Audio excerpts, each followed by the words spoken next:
Sure. Thank you very much, Caroline.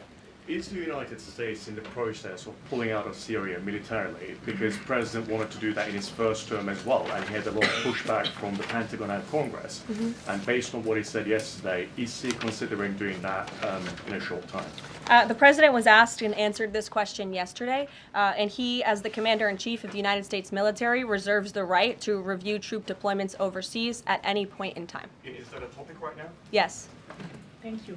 Two questions. So we now know that the staffing was not normal at the air traffic tower, and so with the government freezing the hiring of new federal workers and offering buyouts, are you not afraid that more incidents of different kind could happen with less staffing in different agencies? Well, the president is intent on ensuring that we are increasing staffing at these agencies, and that's why he signed a very strong executive order on his second day in office, immediately terminating DEI hiring practices at the FAA. He also, following the tragic crash, as you all know, in the Oval Office yesterday, signed a memorandum directing an immediate assessment of the FAA to ensure the federal government is maintaining the highest personnel and aviation safety standards.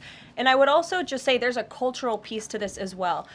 If you are an American who has spent many years studying aviation and you graduate from school and you're an air traffic controller based on skill and merit, and then you apply for a job and you're forced to fill out a biographical questionnaire asking you the color of your skin and asking you where you're from in details that aren't relevant at all to the job description, I think that deteriorates the morale of people in this industry. And if you talk to people in this industry, they'll tell you that.